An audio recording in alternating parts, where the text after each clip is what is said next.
Hi everyone, welcome to one of the first episodes of Platinum ABC. At Platinum ABC, we hope to build a reference work providing summaries of knowledge around everything platinum. So see it as kind of like an encyclopedia of everything platinum jewelry related. So, we start with the basics and we go into the science, everything from the fundamentals into the expertise.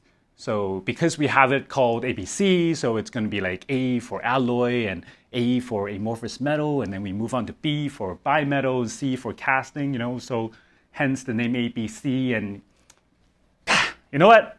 I'm sure you get what I mean. So anyway, for this particular video, I dug back into an interview that we had a few months ago with a dear friend and a platinum expert, Miss Kathrin Schonke. Now, you're going to see a lot more of Miss Kathrin in episodes to come because we will be asking her a lot of questions and she's going to come back with a lot of answers.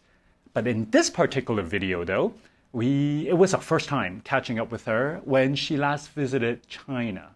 And we had the chance to ask her how she got started and what it is she loves most when working with platinum. I started very, very early in platinum.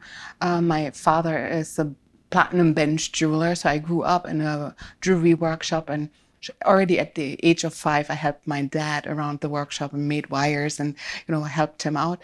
And I think what always fascinated me were the properties of platinum. So the immense ductility, the shine, the creative things that you can do with platinum that you can really not do with any other precious metal. So I was hooked from a very early age, and it has been a fascination for life.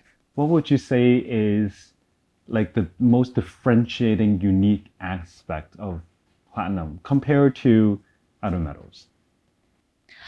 For me, it's the whiteness. I like working with platinum because I mainly select a high quality, like very white diamonds. So any other metal has like a secondary color. It's yellowish, it's grayish, it's bluish. And so that all affects the diamond. There's no nicer match for a real high quality diamond than platinum. So that is one attribute about platinum that I like. So the whiteness adds and helps with the color of the diamond. Right, because colorless is a feature. DEF, the highest color grade in a diamond, is really the attribute where you pay the most for. And if you're now setting it in carat gold and it's a very yellow metal, the yellowness of the metal reflects into the stone and it makes it look a lot less valuable. Really? If you have a magnificent gemstone, and I'm talking about like collector's quality, AAA, whatever, you want to see the maximum amount of stone and the minimum amount of metal. Even if it is platinum, you want to see the least amount of it. So like maybe a 0.5 or 0.6 mm prong can hold a relatively large stone, whereas in K gold, it would need to be 1.5 or, at least 1 millimeter thick. So really? Yeah. This is not what we hear. We keep saying that, people, when they do platinum prongs, they got to be really thick. Their heads. Nonsense, total nonsense, because platinum is so much stronger. And that is one, when you see the really, really top brands, you look at Graf, you look at Harry Winston, you look at Cartier, they don't have these fetzo prongs because, one thing is also there in the jewelry industry where you have late adopter into platinum. They take their K gold molds and they cast the same thing in platinum. And that is what they do. That's what they do. And it is not required. They have really not learned to design the jewelry for the attribute of platinum. It could be lighter, it could be finer, and it would still be as strong as the white gold pieces. The other thing that plays in there is this misconception about hardness and toughness. So when people say, I want a really hard metal because it should hold my diamond very securely for you, hardness doesn't help. Hardness also means it could be brittle. So let's say you're carrying a moving box up a staircase and you scrape, with your prong the wall. And that could be enough, like in a carat gold to just like... just breaks it. Break it. First you get a hairline crack and then you look later and the prong is gone.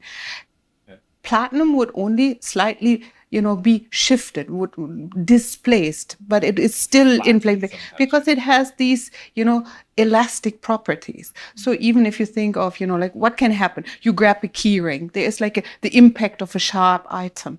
So platinum absorbs shock, white gold doesn't. So it is a much more superior life cycle material because it can take more abuse. So that was our first chat we had with Kathrin. What was most intriguing for me was when she explains the hardness of platinum. Because unlike a lot of urban legends out there, no, platinum is not too soft to work with.